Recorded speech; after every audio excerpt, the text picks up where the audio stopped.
Hello बच्चों, क्या हाल चाल? एकदम बढ़िया। तो बच्चों, स्वागत है आपके अपने YouTube चैनल रावचंद्र फिजिक्स में। कैसे हैं आप सभी लोग? आशा करता हूँ आप सभी लोग बहुत अच्छे होंगे। बच्चों, आज आप लोगों के लिए क्लास 9th की वन शॉट लेकर आया हूँ। फिजिक्स का बहुत ही शानदार टॉपिक लेकर आया हूँ, मोशन। देखो, अगर आप क्लास 9th में फिजिक्स के कंसेप्ट को अच्छे से समझ लेते हैं तो आपको आगे चल के 11th 12th में कोई भी दिक्कत नहीं आएगी और बिल्कुल इन डेप्थ समझेंगे, हर एक चीज़ को बारीकी से समझेंगे। बस आप सभी बच्चों से यही रिक्वेस्ट है कि पूरी वीडियो को देखना, स्किप करके बिल्कुल भी मत देखना, अदरवाइज आपको कुछ भी समझ में नहीं आएगा। और अगर आप स्किप करके देखने वाले हो तो भाई साहब, वीडियो देखने का कोई मतलब ही नहीं है, छोड़ के चले जाओ।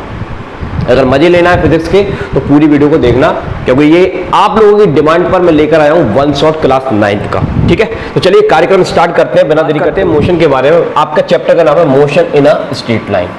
ये जो motion in a straight line जो आता है वो बेसिकली फिजिक्स में किस ब्रांच में आता है? तो आंसर है मैकेनिक्स में आता है। सर मैकेनिक्स क्या होता है? सर मैकेनिक्स होती है कंप्लीट नॉलेज ऑफ मोशन। मतलब complete knowledge of motion, motion की नॉलेज को, मोशन की कलेक्शन को हमने जिस ब्रांच में रखा है उसको क्या कह रहे हैं? मैकेनिक्स कह रहे हैं। अब ये जो मैकेनिक्स होती है मेरे भाई, ये तीन तरह से होती है। एक होती है स्टैटिक्स, जिसमें हम पढ़ते हैं study of condition when a body is not moving. अगर कोई ऑब्जेक्ट खड़ी है तो क्यों खड़ी है, क्यों नहीं चल रही है, ये सारी स्टडी हम किस में करते हैं? स्टैटिक्स में करते हैं। इसी तरह से मैकेनिक्स की एक और ब्रांच होती है काइनेमैटिक्स, जो हम इस चैप्टर में पढ़ेंगे। ये हमको क्या बताता है कि study of relation between velocity, time, distance, acceleration, direction only. अगर आपने इन सब के बारे में नहीं सुना है कोई बात नहीं है, सब सीख लेंगे इस चैप्टर में। तो इनमें आपस में क्या रिलेशन है, उन सब की स्टडी जिस ब्रांच में की जाएगी उसको बोलेंगे काइनेमैटिक्स। सर काइनेमैटिक्स किसका हिस्सा है? सर अरे भाई, काइनेमैटिक्स मैकेनिक्स का ही हिस्सा है। ठीक है भाई। इसी तरह से नेक्स्ट हम पढ़ेंगे डायनेमिक्स। तो डायनेमिक्स में हमको क्या पढ़ना है? Study of cause of motion, it's starting, stopping and cause of changing direction. तो भाई साहब, काइनेमैटिक्स में आपने वेलोसिटी के बारे में पढ़ा, डिस्टेंस के बारे में पढ़ा, एक्सेलरेशन के बारे में पढ़ा, लेकिन सर ये वेलोसिटी आई कहां से, स्पीड आई कहां से, गाड़ी मुड़ी तो क्यों मुड़ी, उसके रीजन को नहीं जानते, केवल उसके एप्लीकेशन को पढ़ के निकल लेते हैं। ठीक है, उसकी कैलकुलेशन वगैरह कर लेते हैं, ये मान करके चल रही होगी, उसके पास वेलोसिटी आ गई होगी, ये मान लेते हैं। लेकिन बेटा डायनेमिक्स में आपको एक्चुअल में फील आएगा कि कोई ऑब्जेक्ट स्टार्ट क्यों होती है, रुकती क्यों है, उसकी डायरेक्शन चेंज क्यों होती है। ये सारी फील आपको किस में दिलाया जाएगा बेटा? डायनेमिक्स में। ठीक है बेटा, ओके। तो मैकेनिक्स की तीन ब्रांच हो गई, statics, kinematics and dynamics. Statics में क्या करना है? रुके हुए ऑब्जेक्ट के बारे में स्टडी करना है। काइनेमैटिक्स में वेलोसिटी, टाइम, डिस्टेंस, इन सब के बारे में रिलेशन पढ़ना है, मतलब इक्वेशन ऑफ मोशन पढ़ना है। और यहां पर हम उनके कॉज को जानेंगे। चलिए आगे बढ़ते हैं। तो शुरुआत करते हैं मोशन की। तो आप सभी लोग जानते हैं, अगर मैं आपसे कहता हूं कि मैं कहां खड़ा हूं, मैं सर जमीन पर खड़ा हूं, तो मैं क्या रेस्ट में हूं? तो आंसर है मैं बिल्कुल भी रेस्ट में नहीं हूं, क्योंकि मैं अर्थ पर खड़ा हूं। वो अर्थ क्या कर रही है? रोटेट कर रही है। अच्छा, मतलब अर्थ काय में है? मोशन में। जैसे कि आप जहां पर देख पा रहे होंगे, ये हमारी अर्थ है। तो ये जो अर्थ है वो अपने एक्सिस के अबाउट 1600 किलोमीटर पर आवर की रफ्तार से चल रही है। बहुत बढ़िया, बहुत बढ़िया। इसके साथ ही साथ अर्थ एक काम और कर रही है। क्या काम कर रही है? सन के चारों तरफ भी घूम रही है। कितनी स्पीड से घूम रही है? तो 1,08,000 किलोमीटर पर आवर घंटा की रफ्तार से घूम रही है। अगर हम बोले कि चलो सन के चारों तरफ घूम रही है, कोई दिक्कत वाली बात नहीं है, तो सन तो रुका ही होगा, तो पता चला कि सन भी गैलेक्सी में 7 लाख किलोमीटर पर आवर की रफ्तार से घूम रहा है। फिर हमने सोचा चलो ठीक है, सन घूम रहा है तो कोई बात नहीं, गैलेक्सी तो कम से कम रुकी होगी। तो पता चला कि गैलेक्सी भी 25 लाख, करीब 25 लाख किलोमीटर पर आवर की रफ्तार से यूनिवर्स का चक्कर लगा रही है। इसका मतलब ये हुआ कि इस दुनिया में इतना जबरदस्त मोशन फैला हुआ है कि हर एक चीज मोशन में है। तो तुम ये बिल्कुल भी नहीं कह सकते कोई चीज रुकी है, हर एक चीज खाए में मोशन में। ठीक है भाई। तो फिर रुका हुआ क्या होता है सब समझेंगे, टेंशन मत लो। तो पहले हमें यही कंसेप्ट समझना है कि सर रेस्ट क्या होता है और मोशन क्या होता है। तो मोशन का मतलब सिंपल सा आप ये समझिए, और आपको पता भी है दुनिया की हर एक चीज काय में मोशन में है। ठीक है। फिर भी हम इसकी डेफिनेशन की बात करें तो इफ एन ऑब्जेक्ट और पॉइंट, कोई भी ऑब्जेक्ट है या पॉइंट है, अगर उसकी changing its position, position is changing with respect to surrounding. जैसे मैं यहां खड़ा हूं, एक आदमी जा रहा है, तो मेरे रिस्पेक्ट में उसकी पोजीशन चेंज हो गई, तो मैं कहूंगा कि सर वो मेरे रिस्पेक्ट में मोशन में है। काय में है बेटा? मोशन में। तो बेटा एक चीज आप ध्यान सुनिए, मोशन और रेस्ट ये दोनों आपके रिलेटिव वर्ड है। कैसे वर्ड है बेटा? रिलेटिव रिलेशन है। कैसा रिलेशन है ये बेटा? रिलेटिव रिलेशन है, यानी कि किसी के रिस्पेक्ट में ही आप किसी की मोशन को बता पाओगे या फिर रेस्ट को बता पाओगे। ये बात अच्छे से याद रखना। तो मोशन की डेफिनेशन क्या बनी बेटा? इफ एन ऑब्जेक्ट और point is changing its position with respect to surrounding is called motion. खत्म हो गई बात, ज्यादा बहस नहीं करेंगे। सर आप बताइए रेस्ट क्या होता है? अभी आपने बताया कि दुनिया पूरी मोशन में, हर एक चीज मोशन में, तो रेस्ट किसको है? तो देख, हमें पता है कि हर एक चीज मोशन में, लेकिन रेस्ट के लिए हमने क्या किया? अपनी एक डेफिनेशन बना ली। मैं ये कहता हूं मैं यहाँ खड़ा हूँ, इस दीवार से मेरा कुछ डिस्टेंस है, इस बोर्ड से मेरा कुछ डिस्टेंस है, आपसे कुछ डिस्टेंस है। अब आप 2 घंटे बाद आए, मैं यहीं खड़ा हूँ। 3 घंटे बाद मैं यहीं खड़ा हूँ। 4 घंटे बाद मैं यहीं खड़ा हूँ। तो भाई तो आप क्या देख रहे हो कि 1 घंटे पहले ये डिस्टेंस मेरा था, पीछे से कुछ डिस्टेंस था, आपसे कुछ डिस्टेंस था। क्या टाइम के साथ वो डिस्टेंस चेंज हो रहा है? सर नहीं हो रहा है। तो मैं अपने आप को क्या मान लूंगा बेटा? एट रेस्ट मान लूंगा। क्या मान लूंगा बेटा? At rest. ठीक है, तो सुन जरा ध्यान से। If an object is said to be at rest when it is not changing its position with respect to surrounding, तो सराउंडिंग के रिस्पेक्ट में अगर आपकी पोजीशन चेंज नहीं हो रही है तो बेटा आप उसको क्या मान लोगे? रेस्ट मान लोगे। तो मैं ये समझता हूं कि आपको मोशन और रेस्ट के बारे में थोड़ा समझ में आया होगा। ठीक है, क्योंकि ये दोनों की दोनों रिलेटिव रिलेशन है, रिलेटिव वर्ड है। यहाँ पर देखिए, जैसे ये बच्चा स्केटिंग कर रहा है, यहाँ पर ये बॉल घूम रही है, रोटेशनल मोशन हो रहा है। ठीक है ना, ये तितली उड़ रही है भैया। आप मकान तोड़ नहीं सकते, तो मकान को काय में मानोगे? रेस्ट में मानोगे। लेकिन तितली तोड़ रही है, ये काय में मानोगे? मोशन में मानोगे। ये फुटबॉल खेल रहे हैं, मोशन में है। ठीक है, तो ये मोशन का एग्जांपल दिया हुआ है यहाँ पर, और ये रेस्ट का एग्जांपल दिया हुआ है। मतलब मकान चलते तो है नहीं कि मकानों के पैर वो चलना स्टार्ट कर दे, नहीं ना। यस, पेड़ पौधे नहीं चलते हैं, तो ये सब काय में मानेंगे? रेस्ट में। और हम चल रहे हैं, पक्षी उड़ रहा है, एरोप्लेन उड़ रहा है, तो जो भी चीज उड़ रही है, चल रही है, वो सब काय में है बेटा? मोशन में। ठीक है बेटा, चलिए आगे बढ़ते हैं। अब हम समझते हैं बेटा टाइप्स ऑफ मोशन। अब मोशन के जो टाइप्स हैं वो कुछ इस तरह के हैं। देखिए, एक होता है आपका रेक्टिलिनियर मोशन, दूसरा होता है बेटा ट्रांसलेटरी मोशन, तीसरा होता है सर्कुलर मोशन, फोर्थ होता है आपका रोटेशनल मोशन, और फिफ्थ होता है आपका ऑसिलेटरी मोशन। बेटा बहुत बढ़िया बात है सर। अब बताओ रेक्टिलिनियर मोशन क्या? बताएंगे बेटा, नाम इसलिए पढ़ाएंगे, बताएंगे। अब देख जरा ध्यान से, रेक्टिलिनियर के लिए तेरे को क्या याद रखना है बेटा? अगर एक पॉइंट स्ट्रेट लाइन में मूव करे, कहाँ मूव करे? स्ट्रेट। एक पत्थर लिया और फेंक दिया किसी के सर में मत मार देना, सामने फेंक देना, तो वो पत्थर जो होगा वो स्ट्रेट लाइन में जाएगा। कैसे जाएगा बेटा? Straight line. तो उसी के मोशन को क्या कहेंगे? रेक्टिलिनियर मोशन कह देंगे। बहुत बढ़िया बात है। अब तुम्हारी किसी से लड़ाई हो गई, तुमने पकड़ा एक आदमी को सीधा फेंक दिया, तो आदमी क्या है? एक सिस्टम ऑफ पार्टिकल, एक बहुत बड़ी बॉडी है। तो अगर एक बॉडी को अगर आप स्ट्रेट लाइन में चला दोगे जिसमें एक से ज्यादा पार्टिकल है, तो वो आपका बन जाएगा बेटा ट्रांसलेटरी मोशन। और अगर एक सिंगल पॉइंट को अगर आप सामने की तरफ फेंक दोगे स्ट्रेट लाइन में, बढ़िया, तो वो क्या बन जाएगा? आपका रेक्टिलिनियर। ध्यान रखिएगा। तो यहां पर किसको याद रखना है? पॉइंट को याद रखना है। और यहां पर किसको याद रखना है? बॉडी को याद रखना है। बॉडी मतलब मसल्स, बॉडी नहीं कह रहा हूं बेटा, बॉडी मतलब ये देख, ये बुक है, एक बॉडी है। ठीक है, तो इसमें बहुत सारे पार्टिकल्स। ओके, अब हम बात करें सर्कुलर। सर्कुलर का मतलब क्या है? अगर कोई पॉइंट सर्कल में घूमेगा, कैसे घूमेगा मेरे भाई? सर्कल में, तो वो कौन सा मोशन बनाएगा? सर्कुलर मोशन बनाएगा। लेकिन अगर ये मैं इस आदमी की बात करूं तो ये इस तरह से ऐसे घूम रहा है, तो सर ये एक पॉइंट तो नहीं है सर, ये एक बॉडी है। तो अगर बॉडी एक्सिस के अबाउट घूमेगी, ये एक्सिस, ये बीच में से हम मान लेते हैं यहाँ पर एक एक्सिस है, इस एक्सिस के अबाउट ऐसे ऐसे घूम रहा है। पंखा घूम रहा है ना एक्सिस के अबाउट, उसका एक्सिस ऐसे लटका हुआ है और ऐसे पंखा चल रहा है। तो पंखे का मोशन कौन सा मोशन है बेटा? रोटेशनल मोशन है। कौन सा मोशन है बेटा? रोटेशनल मोशन है। ठीक है, तो अगर एक बॉडी, किसकी बात करूं बेटा मैं? बॉडी, अगर बॉडी सर्कल में घूमेगी तो रोटेशनल मोशन बनेगा। आप किवाड़ खोलकर देखिए तो किवाड़ कब्जे के अबाउट घूमता है, तो वो रोटेशनल मोशन है। ठीक है, और एक पॉइंट को मैं अगर धागे से बांधकर ऐसे चला दूंगा तो वो कौन सा मोशन हो जाएगा बेटा? सर्कुलर मोशन हो जाएगा। क्या मेरी बात समझ में आई? बहुत अच्छी बात है। चलो अब हम बात करते हैं सर ऑसिलेटरी मोशन क्या होता है। ऑसिलेटरी मोशन मतलब जैसे कि मैं आपको बताऊं, इसको देखिए, इस पेंडुलम को देखिए, पेंडुलम। ठीक है, अब ये पेंडुलम है, एक अरे पेंडुलम क्या होता है? एक रस्सी लो, एक बॉल बांध दो, बन गया पेंडुलम। अब इस पेंडुलम का ये वाला जो पोजीशन होता है, यहाँ पर ये बॉल अवेलेबल है, इसको बोलते हैं मीन पोजीशन। और अब मीन पोजीशन से तुम छोड़ दोगे तो ये ऐसे अपना ऑसिलेट होना स्टार्ट कर देगा। इसको हम बोलते हैं टू एंड फ्रो मोशन। कौन सा मोशन बोलते हैं? To and fro motion. मतलब पहले इधर गया, फिर वापस आया, फिर इधर गया, फिर वापस आया, फिर इधर गया, फिर वापस आया, फिर इधर गया, फिर वापस आया। तो एक फिक्स पॉइंट के इर्द गिर्द मंडरा रहा है। तो ये कौन सा मोशन है बेटा? यस, ऑसिलेटरी मोशन है। कौन सा मोशन है बेटा?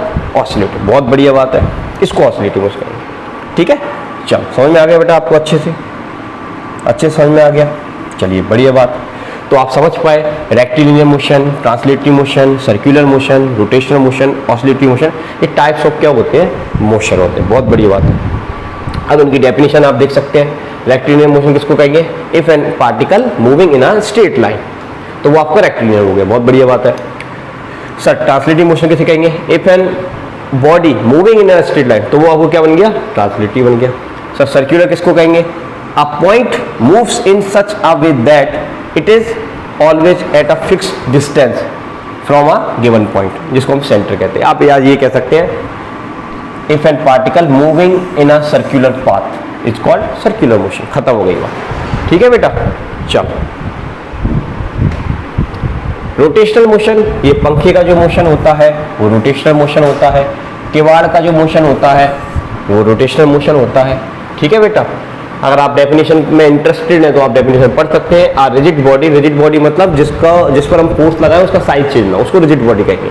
ठीक है, a rigid body rotate about a straight line, straight line को हम बोलेंगे axis, such that all particles make circular motion with similar angular velocity.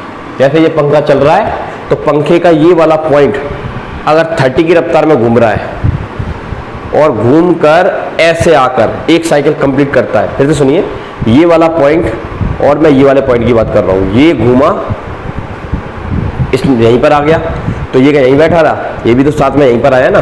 तो इसकी और इसकी दोनों की जो स्पीड होती है और घूमने वाली स्पीड को हम बोलते हैं एंगुलर स्पीड, तो वो सिमिलर होती है। कैसी होती है बेटा?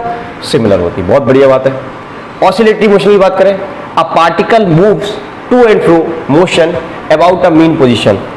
ये मीन पोजीशन है, इधर गया टू, वापस आया फ्रॉम, टू फ्रॉम, ऐसे मोशन करेगा। तो ये कौन सा मोशन हो जाएगा? ऑसिलेटरी मोशन हो जाएगा। स्प्रिंग का मोशन भी ऑसिलेटरी मोशन होता है बेटा। पेंडुलम का मोशन भी ऑसिलेटरी मोशन होता है। ठीक है, और एक पेंडुलम वाली वॉच आती है, यस ऑब्वियसली ऑसिलेटरी मोशन है। ठीक है बेटा, चलिए अब हम आगे बात करते हैं कि ये जो आपने मोशन देखे ये इतने टाइप के मोशन है, लेकिन बेसिकली अगर हम मोशन की बात करें तो मोशन 3 तरह से पॉसिबल होता है। ठीक है, आइए समझते हैं उनको। बेसिस ऑफ डायमेंशंस, तो ध्यान देखिए, एक मोशन होता है आपका 1 डायमेंशनल मोशन, और दूसरा होता है 2 डायमेंशनल मोशन, और तीसरा होता है 3 डायमेंशनल मोशन। तो थोड़ा समझने का प्रयास करना बेटा, इंपॉर्टेंट चीज है। देखिए एक्चुअली में क्या है, अगर आपने थोड़ा सा मैथमेटिक्स अच्छे से पढ़ा है तो आपको पता होगा एक्सिस के बारे में। इस एक्सिस को मैंने बोल दिया बाय, इस एक्सिस को मैंने बोल दिया एक्स, और इस एक्सिस को मैंने बोल दिया जेड। 3 एक्सिस होते हैं, मतलब 3 डायरेक्शन, एक्स, वाई और जेड। बहुत बढ़िया बात है। अब ये तीनों एक्सिस जिस पॉइंट पर कोइंसाइड होते हैं, यहां पर कोइंसाइड होगा, मान लो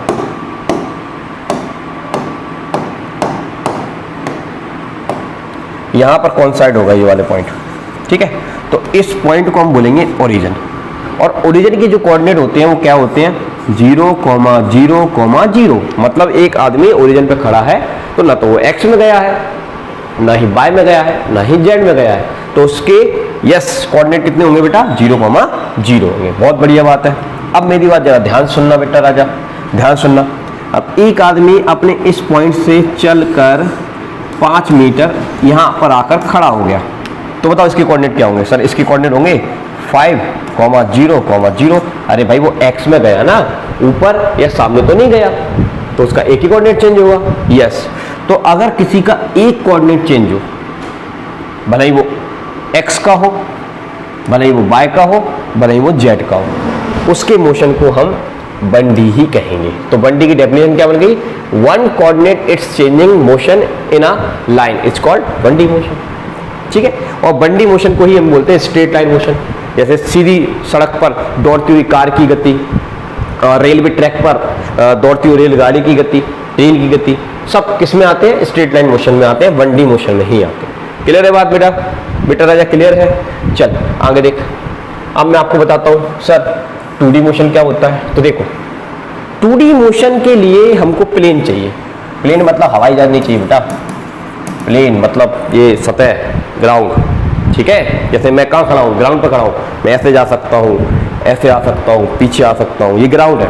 क्या मैं उड़ रहा हूँ? नहीं उड़ रहा हूँ बेटा, प्लेन पर चल रहा हूँ मैं, ठीक है। तो 2D मोशन के लिए क्या चाहिए बेटा? प्लेन चाहिए। क्या चाहिए बेटा? प्लेन। तो इमेजिन करिए, देखिए जरा यहाँ से प्लेन की अगर हम बात करेंगे तो हम केवल 2 एक्सिस को कंसीडर करेंगे, ये और ये और ये 2 एक्सिस, ठीक है बेटा। बहुत बढ़िया बात है।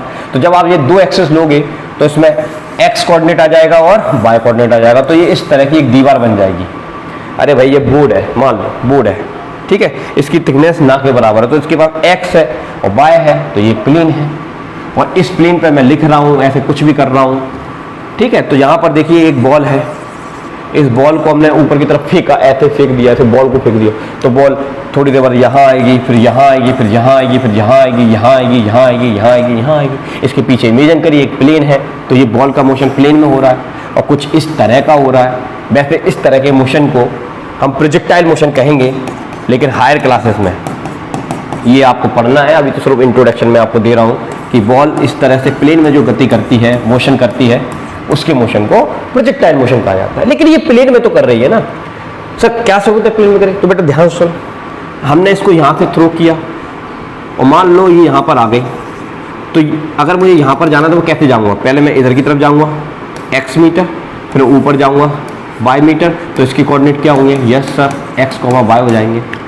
बहुत बढ़िया बात है। तो बेटा ये x में भी गई, y में भी गई, x में भी गई, y में भी गई, x में भी गई, y में भी गई, तो इसका x और y दोनों चेंज हुआ। और जब x और y दोनों चेंज होगा, जाहिर सी बात है ये प्लेन में मोशन हो रहा है, और प्लेन में मोशन हो रहा है तो ये कौन सा मोशन है? 2D। तो याद रख लेना मेरे भाई कि प्रोजेक्टाइल मोशन और सर्कुलर मोशन दोनों ही प्लेन में होते हैं और ये 2D मोशन है, ठीक है। इंट्रोडक्शन ही काफ़ी है, आपको हायर क्लास में पढ़ना है इनके बारे में। चलिए बहुत बढ़िया। 3D मोशन क्या होता है? हमने पतंग को उड़ा दिया, प्लेन को उड़ा दिया, कहीं पर भी जा सकता है। कहने का मतलब है जिसका x, y और z तीनों कोऑर्डिनेट चेंज हो जाएगा, वो यस आपका 3D मोशन हो जाएगा। बहुत बढ़िया। चलिए अब हम कुछ बात समझते हैं, इंपॉर्टेंट है बेटा आप लोगों के लिए, ध्यान सुनिएगा, ध्यान सुनिएगा। एक होती है हमारी स्केलर क्वांटिटी और एक होती है हमारी वेक्टर क्वांटिटी, क्योंकि इस चैप्टर में थोड़ा सा हमको समझना पड़ेगा स्केलर क्या होता है और वेक्टर क्या होता है। इससे पहले हम एक चीज समझते हैं, सर क्वांटिटी क्या होती है? सर क्वांटिटी तो कुछ भी हो सकती है, जैसे फोर्स, वेलोसिटी, स्पीड, मास, लेंथ, सब क्वांटिटी तो है। लेकिन क्वांटिटी में एक स्पेशलिटी है, देख जरा ध्यान सुनना।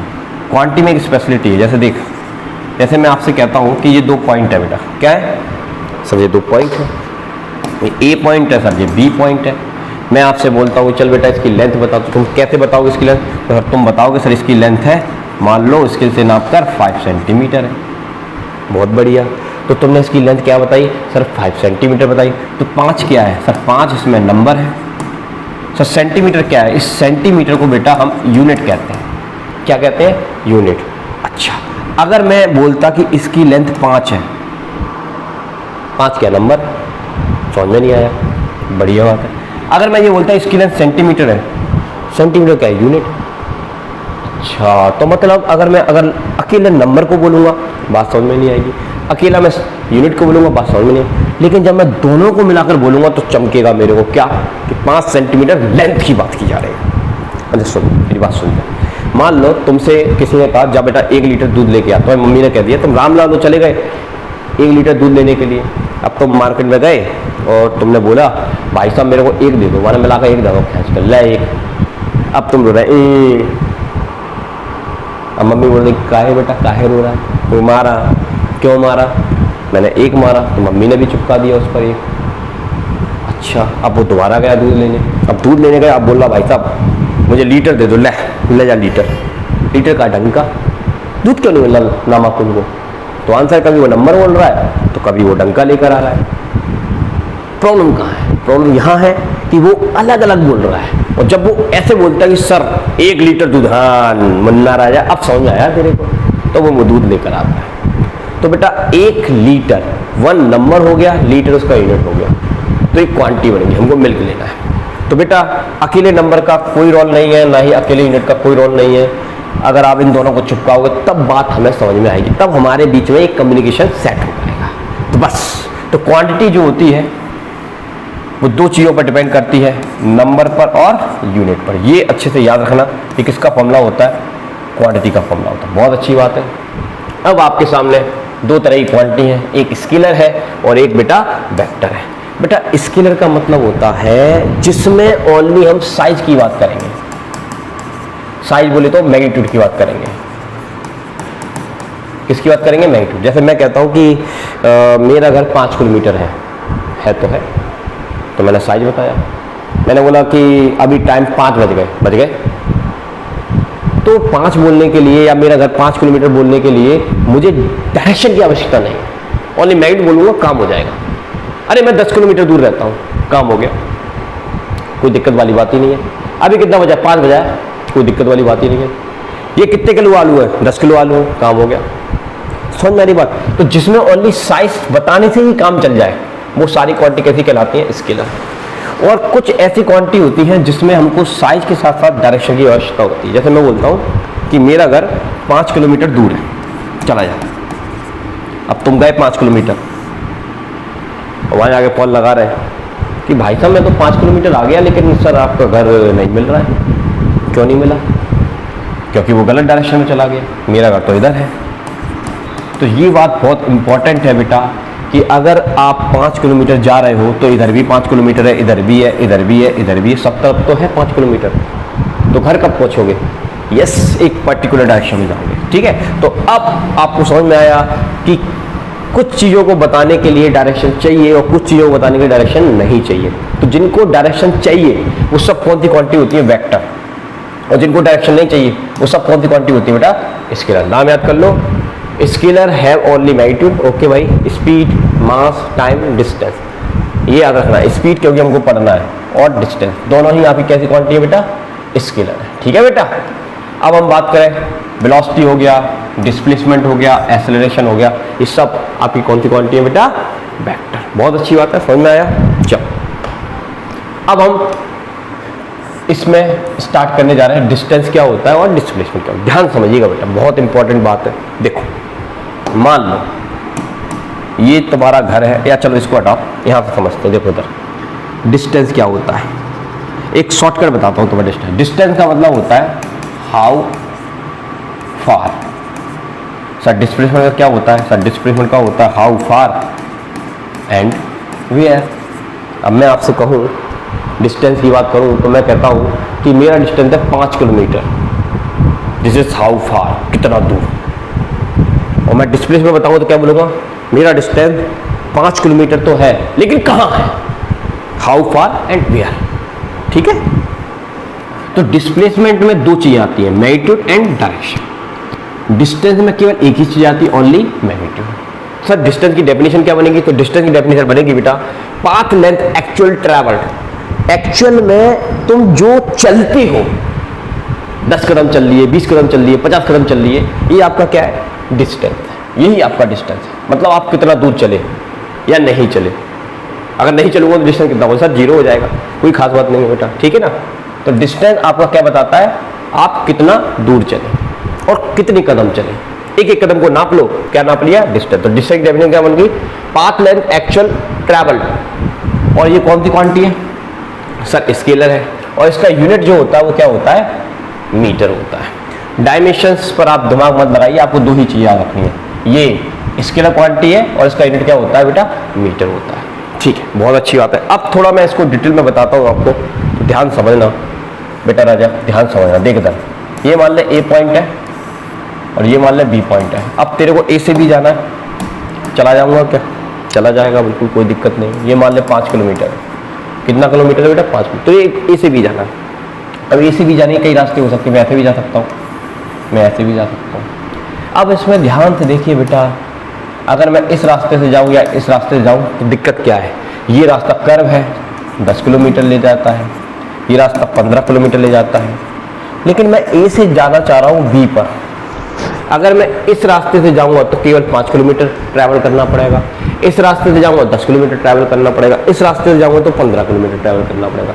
तो इसका मतलब क्या हुआ कि अगर ए से बी जाना है तो आपके पास इनफाइनाइट पाथ होते हैं और उनके एक एक कदम को आप काउंट कर लोगे, वही आपको क्या कहलाएगा, डिस्टेंस। तो ये सारे डिस्टेंस है, 10 kilometre, 5 kilometre, 15 kilometre distance. Sir displacement कहाँ है? तो सुन जरा ध्यान से, डिस्प्लेसमेंट क्या होता है, शॉर्टेस्ट पाथ होता है, छोटा सा रास्ता, मिनिमम पाथ। अब बता इसमें से मिनिमम पाथ कौन सा है? 10 किलोमीटर ना, 15 किलोमीटर ना, 5 किलोमीटर। तो 5 किलोमीटर ही तेरा क्या कहलाएगा बेटा, डिस्प्लेसमेंट कहलाएगा। ये सर आपने कैसे बता दिया? मैंने बोला तेरे से कि शॉर्टेस्ट पाथ को क्या बोलते हैं, डिस्प्लेसमेंट बोलते हैं। अब एक बढ़िया चीज बताता हूँ, सुनना जरा ध्यान से। बढ़िया चीज, वो बढ़िया चीज ये है, ये इनिशियल पॉइंट है और ये फाइनल पॉइंट है। तो इनिशियल और फाइनल पॉइंट के बीच की स्ट्रेट लाइन को ही क्या कहा जाता है, डिस्प्लेसमेंट कहते हैं। हमेशा इनिशियल और फाइनल पॉइंट के बीच की जो स्ट्रेट लाइन है वही आपका डिस्प्लेसमेंट है। बहुत बड़ी बात है। तो सर अगर मैं ए से बी जाऊंगा तो मेरा डिस्टेंस कितना है, 5 किलोमीटर, और ए से बी जाऊंगा तो मेरा डिस्प्लेसमेंट कितना है, 5 किलोमीटर। तो अगर आप स्ट्रेट लाइन में चल रहे हो तो डिस्टेंस और displacement equal for straight line. तो स्ट्रेट लाइन के लिए याद रखिएगा, distance is equal to displacement होता है, पक्का। लेकिन जैसे ही आप चलते चलते चलते यू टर्न ले लोगे, क्या ले लोगे, यू टर्न। मान लो 10 किलोमीटर गए ऐसे और 2 किलोमीटर वापस आ गए ऐसे, क्या मतलब है? तो मैं आपसे पूछूंगा डिस्टेंस बताओ, तो डिस्टेंस तो एक्चुअल पाथ है, ये वाला पाथ पूरा रास्ता देखना है, 10 और 2 12 किलोमीटर। और मैं अब आपसे पूछूंगा डिस्प्लेसमेंट बताओ, तो डिस्प्लेसमेंट रास्ता दिखना ही नहीं है, उसमें क्या देखना है, तू चला कहाँ थे, खड़ा कहाँ पे, तू चला कहाँ थे, खड़ा कहाँ पे। तो सर मैं चला यहाँ से और खड़ा यहाँ पर हूँ, ये 10 किलोमीटर है, ये 2 किलोमीटर, 10 में से 2 गया, 8 किलोमीटर आपका क्या आ जाएगा, डिस्प्लेसमेंट आएगा। बोल चमका क्यों, समझ में आया कि नहीं? तो बेटा डिस्टेंस एक्चुअल में जो पाथ आप ट्रेवल करो उसको कहेंगे, और डिस्प्लेसमेंट क्या है, यस, इनिशियल और फाइनल पॉइंट के बीच का मिनिमम शॉर्टेस्ट पाथ को क्या कहा जाता है, डिस्प्लेसमेंट कहा जाता है। ठीक है, तो डिस्टेंस और displacement always equal for straight line. ठीक है, ये याद रखना। लेकिन आपकी डिस्टेंस हमेशा डिस्प्लेसमेंट से क्या होगी, बराबर होगी, सॉरी बड़ी होगी, या फिर कैसी होगी, इक्वल होगी। ठीक है बेटा, क्या आपको बहुत अच्छे समझ में आया? देख लीजिए डेफिनेशन क्या लिखी है, displacement is difference between final position and initial position. ठीक है, इसको हम एस वेक्टर से डिनोट कर देंगे और इसको हम एस से कर देंगे, कोई खास बात नहीं है। वेक्टर का मतलब क्या है बेटा, एस की खोपड़िया पे एरो लगा दोगे तो ये वेक्टर को रिप्रेजेंट कर रहा है, और एस की खोपड़िया पे कुछ नहीं लगाओगे तो ये स्केलर को रिप्रेजेंट कर रहा है मेरे भाई, कोई दिक्कत। बात करते हैं डिस्प्लेसमेंट का फॉर्मूला। देखो, तो डिस्प्लेसमेंट का फॉर्मूला होता है final position minus initial position, ये याद रखिएगा।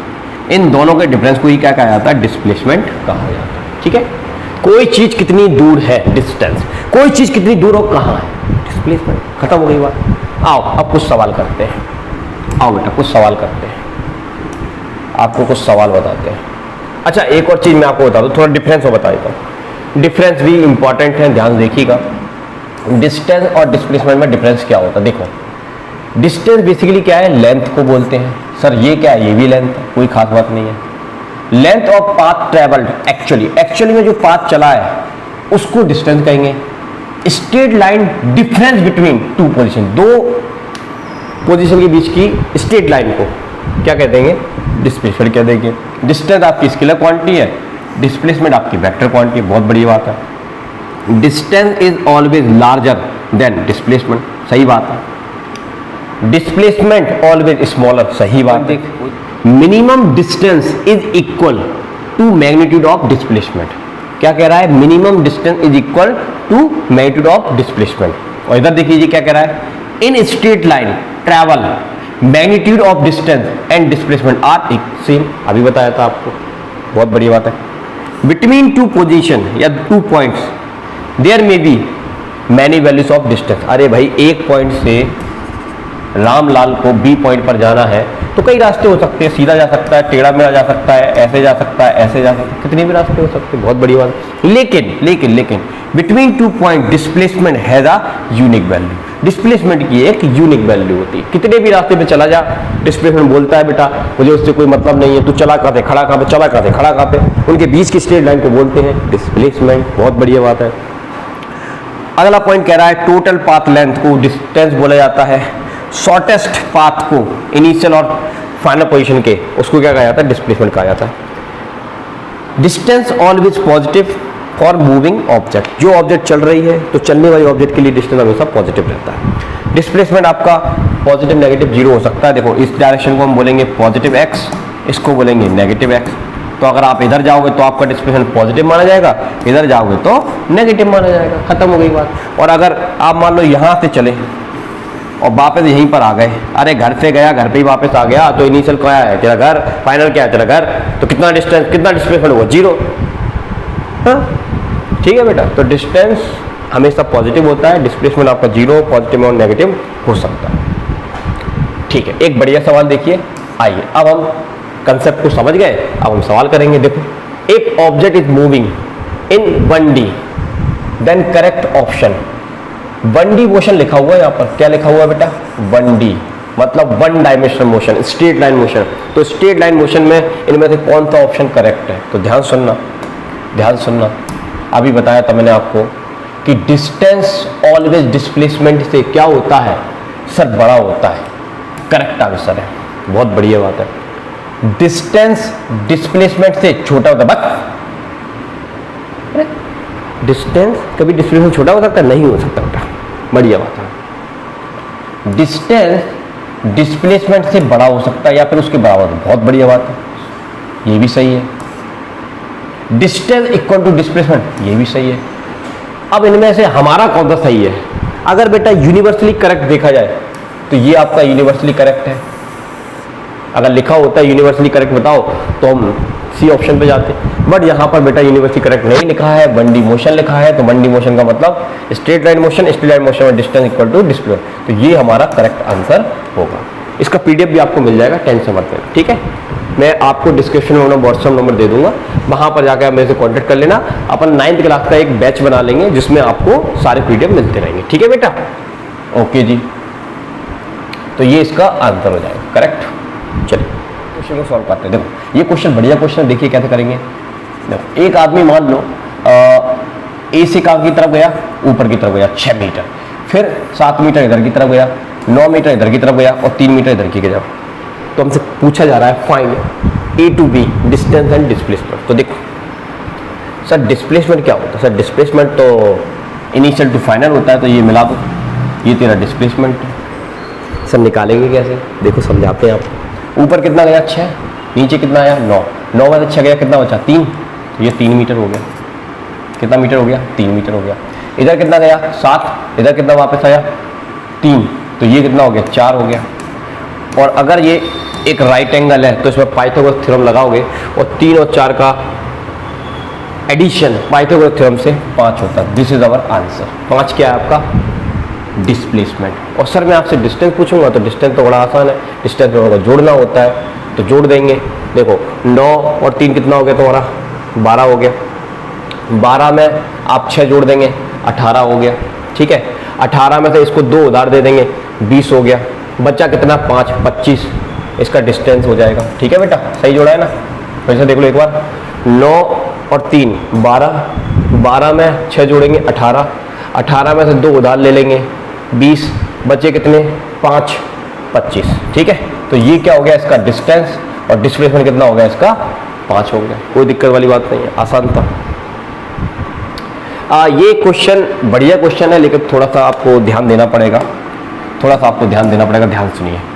देख एक आदमी, ये ओलंपियाड में पूछा गया क्वेश्चन है, एक आदमी 1 मीटर इधर की तरफ गया, राइट एंगल टर्न लेकर 2 मीटर इधर गया, राइट एंगल टर्न लेके 3 मीटर इधर गया, राइट एंगल टर्न लेके 4 मीटर इधर गया, राइट एंगल टर्न लेके 5 मीटर इधर गया, राइट एंगल टर्न लेके 6 मीटर इधर गया, राइट एंगल टर्न लेके 7 मीटर इधर गया, राइट एंगल टर्न लेके 8 मीटर इधर गया।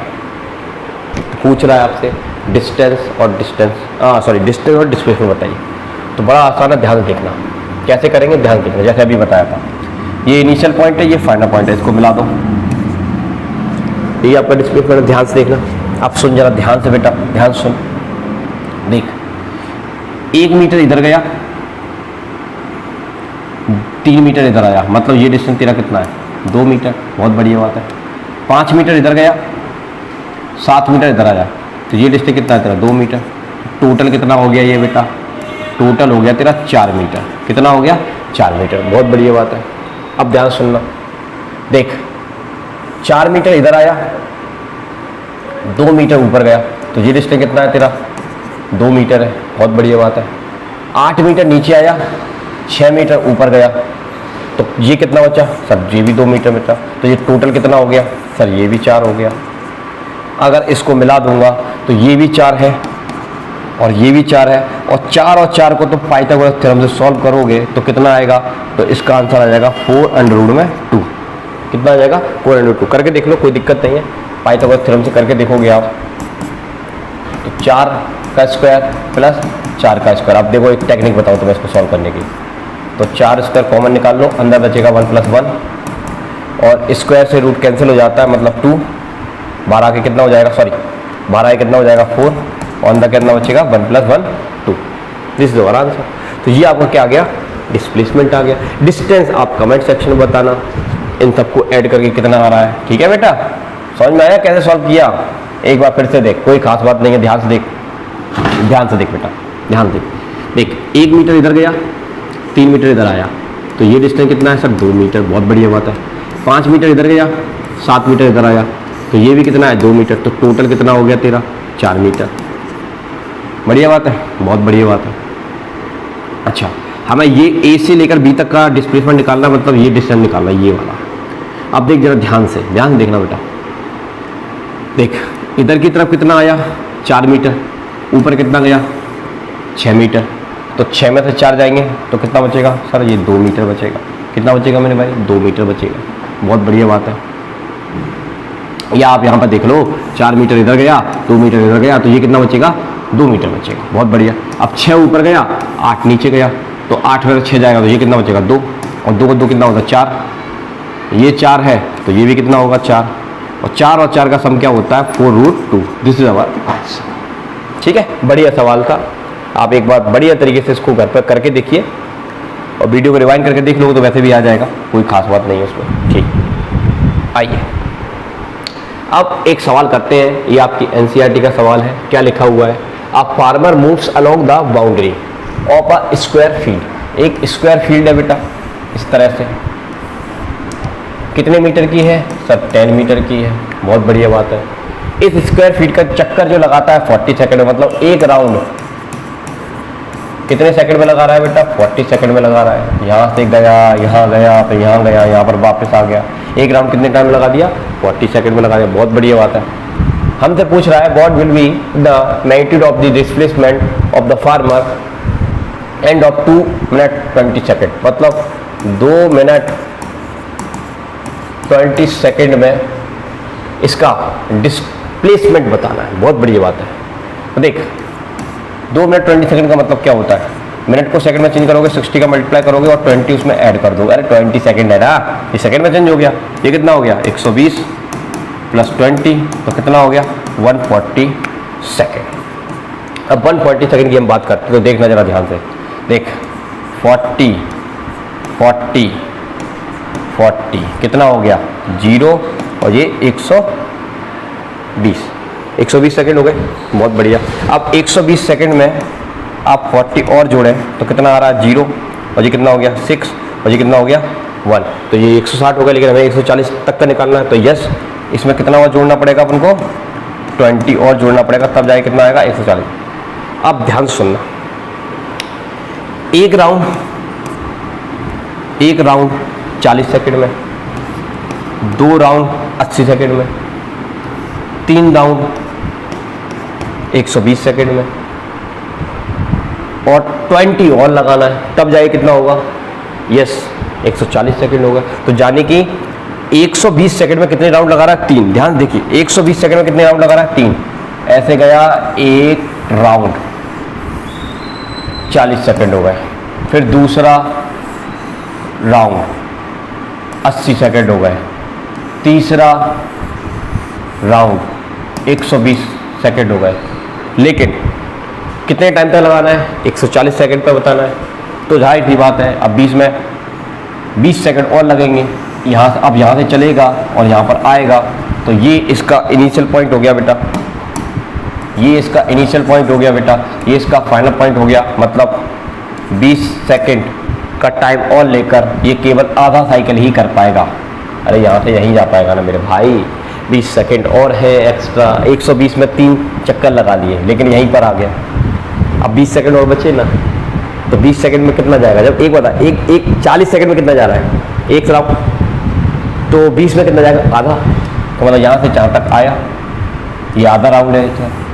अब हमें बताना है डिस्प्लेसमेंट। तो डिस्प्लेसमेंट रास्ता देखते ही नहीं है, उसमें देखते हैं इनिशियल ये है, फाइनल ये है। तो इनिशियल टू फाइनल देखना है बेटा, ये देखना है, ये निकालना है अपन को। अब ये 10 मीटर है और ये भी 10 मीटर हुआ कि वे स्क्वायर है। और अगर सेम बेस और सेम परपेंडिकुलर हो तो उनका सम होता है, एक बार 10 लिखो और अंडर रूट में 2 लिख दो। शॉर्टकट है, याद कर लो। ठीक है बेटा, बताओ समझ में आया कि नहीं आया? कितना आसान था। अब थोड़ा सा इसको लैंग्वेज वाइज आप लिख। सेकंड में एक राउंड लगाता है, 80 सेकंड में 2 राउंड लगाता है, और 120 सेकंड में कितने लगाएगा? 3 राउंड लगाएगा, और 3.20 सेकंड में आधा राउंड और लगा ले। फिर सुन, आराम सुन। 40 सेकंड में एक राउंड लगाया, अगले 40 सेकंड में 2 राउंड, टोटल टाइम कितना हुआ? 80। अगले 40 सेकंड में 3 राउंड लगाया, टोटल टाइम कितना हुआ? 120। लेकिन हमें किस में डिस्प्लेसमेंट निकालना है? 140 में। तो 20 सेकंड की और आवश्यकता, तो 20 सेकंड में आधा और लगाएगा। तो ये आपका आ गया। बढ़िया सवाल था। आओ अगला करते हैं, अगला करते हैं। ये भी आपका एनसीईआरटी क्वेश्चन है, ध्यान देखना, थोड़ा बढ़िया क्वेश्चन है। इनका ये कहना है कि an athlete complete 1 round of a circular track of diameter. एक सर्कुलर ट्रैक है बेटा, इसका डायमीटर दे रखा है 200 मीटर। बहुत बढ़िया बात है। तो रेडियस कितनी होगी? हाफ। रेडियस कितनी होगी बेटा? हाफ। बहुत अच्छी बात है। एक राउंड लगाता है 40 सेकंड में। मतलब देखो, एक राउंड कितने टाइम में लगाया? 40 सेकंड में लगाया। कोई खास बात नहीं। What will be the distance covered and displacement at the end of 2 minute 20 second. अब 2 मिनट 20 सेकंड का क्या मतलब है? 2 मिनट 20 सेकंड का मतलब है, ध्यान से देखिए, 2 में 60 का गुणा कर देंगे, वो 60 का गुणा कर देंगे 120 हो जाएगा। 140 सेकंड कितना हो गया बेटा? 140 सेकंड। तो 140 सेकंड पर आपको क्या बताना है? इसका डिस्टेंस और डिस्प्लेसमेंट बताना है। तो ध्यान से देखना, ध्यान से देखना। देख, यहाँ से मान ले अपनी जर्नी को स्टार्ट कर रहा है ए पॉइंट से, ठीक है। तो ये एक साइकिल लगाएगा, ऐसे एक साइकिल लगाया इसने, कितने टाइम में लगाया? 40 सेकंड में। दूसरा लगाया, ये पहला साइकिल लगा दिया, पहला साइकिल कितने टाइम में लगाया? 40 में। अब दूसरा साइकिल कितने में लगाएगा? 40 और हो जाएगा, तो टोटल कितना टाइम हो गया? 80 सेकंड हो गया। अरे यार, एक साइकिल 40 सेकंड में लगाया, अब दूसरा लगाने जाएगा तो टोटल टाइम पूछ रहा हूँ कितना होगा? 80। अब तीसरा साइकिल 120 सेकंड। तो 3 साइकिल तो लगाए, 3 राउंड लगाए उसने, कितने टाइम में? 120 सेकंड में। अभी भी टाइम कितना बचा है? 20 सेकंड बचा है। तो बताओ, हाफ राउंड कितने में लगाएगा वो? 20 सेकंड में लगाएगा। तो टोटल कितना होगा? 140 सेकंड होगा। बोलो, टोटल कितने हो गए? 140 सेकंड होगा। तो अगर टोटल 140 सेकंड हो गए तो बताइए इसने टोटल कितना राउंड लगाया? तो इसने राउंड लगाया 3.2, मतलब 3.5, आधा। अब आपको क्या निकालना है? सर डिस्टेंस निकालना है। तो अब देखिए डिस्टेंस कैसे निकालेंगे। तो डिस्टेंस कैसे निकालेंगे? ध्यान से देखना बेटा। डिस्टेंस कैसे निकालेंगे? ध्यान से देखना बेटा। एक सर्कल में अगर ए पॉइंट से चलकर वापस वहीं आओगे तो डिस्टेंस ट्रैवल करते हो 2πr। अच्छी बात है, बहुत अच्छी बात है। अच्छा, इस तरह से चलकर आओगे एक साइकिल में। अब यहाँ पर कितने साइकिल लगे? 3.5। मतलब ये एक साइकिल का डिस्टेंस है, 2 साइकिल का डिस्टेंस है, प्लस 3 साइकिल का डिस्टेंस है, आधा और है, तो πr जोड़ो, 2 और 2 4, 2 6 7 πr हो गया। ठीक है, 7, पाई की वैल्यू 22/7 और आर कितना है 100, तो 7 से 7 मर गया, आपका आंसर आ गया 2200 metre. This is our answer. बढ़िया सवाल था, बढ़िया सवाल था, मजा आया कि नहीं? एक बार वो देख आसान तरीके से देख, ध्यान सुन। एक राउंड लगा रहा है 40 सेकेंड में, तो 2 मिनट 20 सेकेंड में कितना लगाएगा? 140 सेकेंड। 60 का गुणा कर दोगे और 20 जोड़ दोगे, 140 सेकेंड। तो ध्यान से फील करिए, एक राउंड लगाने में 40 सेकेंड, 2 लगाओगे तो टोटल टाइम 80 सेकेंड, 3 लगाओगे तो टोटल टाइम 120 सेकेंड, लेकिन हमें तो निकालना है 140 सेकेंड पर, तो 20 का और यूज़ करना पड़ेगा, तो 20 में आधा लगाएगा। तो 3 राउंड में 120 सेकंड का हमें लग रहा है, तो आधे राउंड में 20 का और लगेगा, टोटल कितना हो गया? 140। Then find distance. डिस्टेंस में रास्ता देखते हैं, एक राउंड 2 पाई आर, दूसरा राउंड में डिस्टेंस 2 पाई आर, तीसरे राउंड में भी 2 पाई आर और आधे राउंड में पाई आर। सबको ऐड किया 7 पाई आर आया। पाई की वैल्यू 22/7 होती है, आर डायमीटर का आधा होता है, कटर रखा और सॉल्व कर लिया। ठीक है बेटा, बढ़िया सवाल था, आप अच्छे से प्रयास करिएगा। अब इसकी बात करते हैं, ये भी बढ़िया क्वेश्चन है, वैसा ही क्वेश्चन है। देखिए क्या लिखा है, object complete circular motion in 20 second. एक ऑब्जेक्ट 20 सेकेंड में 1 राउंड लगाती है। कितना राउंड लगाती है बेटा? 1 राउंड लगाती है, बढ़िया बात है। तो बोल रहे हैं 2 मिनट 10 सेकेंड में कितना लगाएगी? 2 मिनट 10 सेकेंड में कितना लगाएगी? तो देख, 2 मिनट 10 सेकेंड का मतलब क्या होता है? 2 मिनट 10 सेकेंड का मतलब होता है 130 सेकेंड। तो 130 सेकंड में कितने राउंड लगाएगी? पहले तो ये निकालो। कैसे निकालेंगे? ये बड़ा आसान है निकालना, हमको पता है। देखो, एक राउंड लगाया, कितना टाइम लगा? 20 सेकंड लगा। तो तुम जोड़ा जाड़ी मत करो, तुम एक काम कर लो, 20 में मल्टीप्लाई करके देखो, 6 का मल्टीप्लाई करके देखो, तो 6 2 जा कितना हो गया? 12। यानी कि 6 का मल्टीप्लाई 20 में कर दूंगा, कितना आ गया? 12 आ गया। यानी कि ये कितने राउंड लगाएगा? 120 सेकंड में कितने राउंड लगाएगा? सर 120 सेकंड में लगाएगा 6 राउंड। लेकिन हमें तो सर 130 में निकालना है। किस में निकालना है? 130 में। तो 130 में कैसे निकालेंगे? तो आंसर है 20 सेकंड में 1 लगा रहा है, तो 10 सेकंड में आधा लगाएगा, 10 सेकंड और ले लेगा, तो ये कितना लगाएगा? आधा राउंड लगाएगा। तो ये टोटल करोगे तो ये 6.5 हो गया, और ये देखो टोटल करोगे तो ये कितना हो गया? 130 सेकंड। तो 130 सेकंड में कितने चक्कर लगाएगा वो? या 6.5 राउंड। बस। तो अब हमको क्या निकालना है? इतने टाइम पर, या सॉरी इतने टाइम पर इसका डिस्टेंस और डिस्प्लेसमेंट निकालना है। बहुत अच्छी बात है। देखो जरा, अब यहाँ पर आते हैं। अब 6 राउंड, कंप्लीट 6 राउंड है, तो कंप्लीट 6 राउंड है। आपको पता है डिस्टेंस कैसे निकालते हैं? डिस्टेंस क्या होता है? 2 पाई आर। अब इस 2 पाई आर में एक काम कर, 6.5 का मल्टीप्लाई करते हैं। 6.5 का मतलब क्या है? 6 का मल्टीप्लाई किया, और आधा का मतलब क्या होता है? अरे आधे डिस्टेंस का मतलब होता है पाई आर। 6.5 का मतलब है, देख 6.5 का मतलब है 6 प्लस हाफ। ठीक है। अब आपको पता है कि एक राउंड में कितना डिस्टेंस चलते हैं? 2 पाई आर। तो 6 राउंड में कितना चलेंगे? 6 मल्टीप्लाई 2 पाई आर। ठीक है। और आधा है तो हमने कितना जोड़ दिया? पाई आर जोड़ दिया। अब ये तो हो गया तेरा 12 पाई आर, और ये कितना हो गया तेरा पाई आर। तो टोटल कितना हो गया? 13 पाई आर। तो ये आपका आ गया डिस्टेंस। तो 13 पाई आर इनमें तो किस में आ रहा है? इसमें आ रहा है। और अगर इसका रेडियस में आर मान लूँ, तो ये टोटल रेडियस कितना हो जाएगा? 2r। तो ये चला कहाँ से? यहाँ से, और पहुँचा कहाँ पर? यहाँ पर। तो इनके बीच का इनिशियल और फाइनल डिस्टेंस कितना है? 2r। This is our answer.